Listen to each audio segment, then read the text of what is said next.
Mum, have you been bitten? No, but Philip has. Hello, welcome back to another episode of a Grand Old Stream.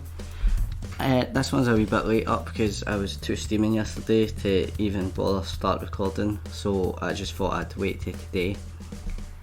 So the intro there was for the commentator yesterday who couldn't say near Beaton, despite the fact his name's in the back of his jersey. He seemed adamant his name was fucking Bitten, and so not only were we subjected to 90 minutes of that, the camera work was a fucking joke as well. So my notes aren't the best for this game because I could hardly see anything.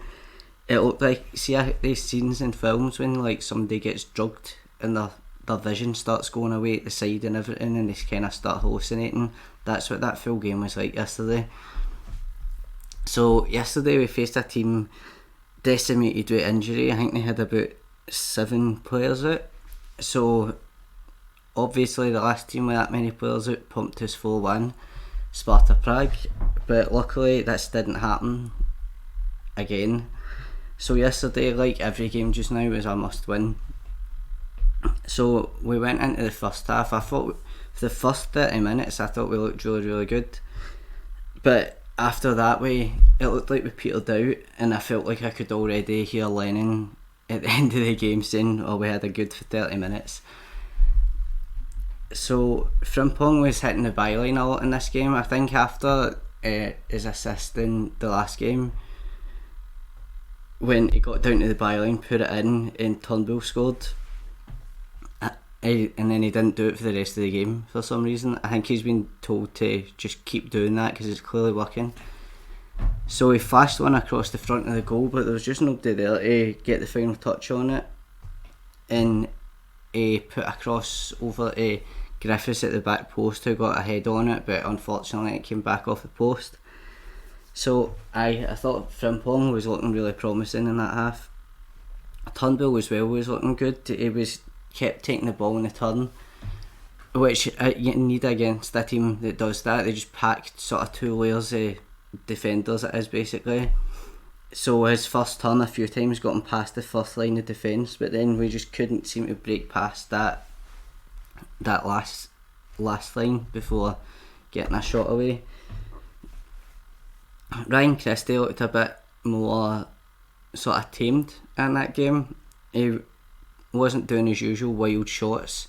He had one shot from just outside the box, which I think's, that's a reasonable place to shoot from. It's somewhere you might actually score from, unlike his 40-yarder in the last game.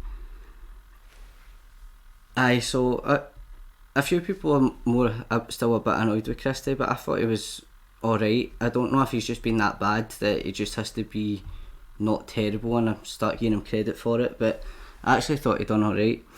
I thought the start of the first half and probably the full game as well was Odsonne Edouard. His footwork was incredible. Just weaving in and out defenders. He got a shot away after skinning what looked like about 3 people. They were all so close to him and it just went over the bar. And I thought him and Griffiths were linking up really well as well. This is kind of what we were seeing from them at the start of 2020 when we started blowing teams away, was this kind of link up from the two of them. So hopefully this is the start of it for this season. It's just obviously disappointing it's taken fucking half the season to get to that. But I think what we were doing seemed to be working. It just looked like it was a matter of time till Hamilton were going to have a wee break, a wee slip, and we'd finally get a breakthrough. But for some reason after 30 minutes it looked like we just gave up on that. We were trying a few long balls, we kept passing back to defenders and then back to midfield, back to defence, and I just felt like the pace slowed down quite a bit. So we went in at half time at Nottingham. I thought this second half started off really slow as soon as we got out, sort of like from the kick-off onwards. We actually ended up getting chased right back to the goalkeeper, but that didn't last for too long. Frimpong got right down to the byline again, putting a ball for Edouard, who tried to sort of dink it, get a a sort of chip over the keeper, and after he's hit the ball he was taken out, and that was a penalty. Brian Rice said after the game that it was a gift. It was a gift from his defender, not from the ref, because it doesn't matter if you're in possession of the ball or not. If somebody fouls you, it's a foul.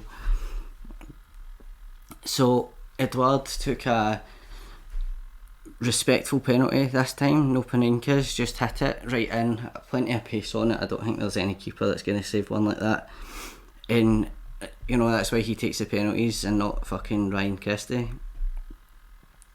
I think he's maybe missed one in his entire time here, but the majority of them just look like that. They just look unstoppable.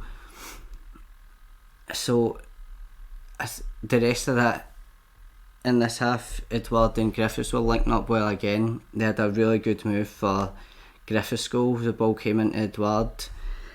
When he gets the ball round about the box, just everybody flocks to him. All the defenders just go to him. They seem so worried about what he's going to do, and he seemed to be taking that much of their attention. He just managed to knock it to the side, got a bit of space for Griffiths, and fired it across into the corner. It's a great finish from him. I think that's again why the two of them probably work so good together. I think Edouard's footwork just terrifies everybody, so they'll run to him and seem to forget about Griffiths, who's one of the best finishers in the league. So that's another game or two, two strikers and they both scored, so happy to see that. And then sort of just to round the game off, with McGregor was running down the side, put in a cross. Edouard headed it off the post. It felt a turnbull for what looked like a tap in, but I think when you see the replays, it's actually quite a difficult ball to take, and I think he done really well with it. After that, we were just getting some minutes in people's legs. Guys like Mikey Johnson, Elyounoussi came on. So I thought overall we looked much closer to our best now. I think we're definitely getting there. It's been a slow process, sort of each game's been getting a wee bit better and a wee bit better, but we're definitely going in the right direction. I'd like to see us be keeping this from now on, the sort of formation and the players in it, maybe with some minor changes. I wouldn't want to see, for example, Scott Brown coming back in, because I don't think it's, I mean, particularly for the Rangers game, because how do you say to Sorrow, like, oh, you've done brilliant for the last 3 games, but he's just dropped him for the cup final. How can you just drop him the next time there's a big game coming up and just be like, right, you're my guy to not play any big games? I don't really think that would be fair, and I don't think it would be the best thing for the team.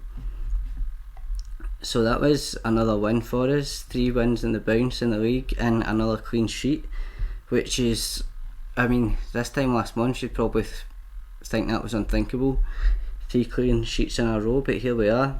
Long way to continue. So there's a few wee things I noticed about the way we were playing today, and that when we were in possession, sort of Taylor and Frimpong were getting up the wings, and then Sorrow was dropping back, and it was almost a back 3 we were playing with Ayer, Sorrow and Beaton. And I don't know if Brown would maybe fit in a wee bit better at that, because it doesn't require as much pace as he did before when he was a bit further up the park trying to protect the defence. It was just people were running past him like he wasn't there, but still I think Sorrow seems to be doing really well there. So we went into this back 3, Taylor and Frimpong went up the pitch, and this is the reason I prefer Taylor than Laxalt there, because Laxalt doesn't really get forward. Taylor gets right up the pitch. His average position today was actually at the same level of the pitch that McGregor and Christie was at, and that's further up than what Frimpong was. And I think that when you're playing a formation like this, where the midfield's so narrow, that's what you need from your fullbacks. So I'd like to see Taylor staying there. I thought most players were pretty good today. The two I've seen getting some stick. One of them, Neil Beaton, who I don't know if people just don't like him and he maybe gets stick a bit easier. I didn't think he was that bad. And then I actually looked into his stats for the game. He's won the most defensive aerials in the game. I think he got the most attacking aerials as well. So that's even more than the Hamilton defence, who were under the cosh for the full game. And he's won more than them. And Ryan Christie, like, listen, I would never miss out on an opportunity to slag Ryan Christie about something. I'm just not a big fan of him at all. I think it's hilarious that he actually thinks he's going to leave us for a Premiership team. But he won the most tackles in our whole midfield. I think he actually won more tackles than the rest of the midfielders put together, and that's including Soro. So he seemed to be the only one getting stuck in. I thought he was definitely more tamed the day than what he usually is, with his wild shots, and he loves a wild tackle as well, a wee red card. But I think we'd seen a sort of more focused version of Christie today. I'd still like to see him dropped for either El Yunusi or even giving Ncham another chance, because I think Ryan Christie's just had so many chances and he keeps not performing, but there just seems to be nothing he could do to get dropped. Whereas I know people maybe think Cham's not been the best, but Cham gets one chance and that's it, then he's out of the team. So I think if he's going to keep putting in sort of mediocre performances, I think it's only fair somebody else gets a chance to come in.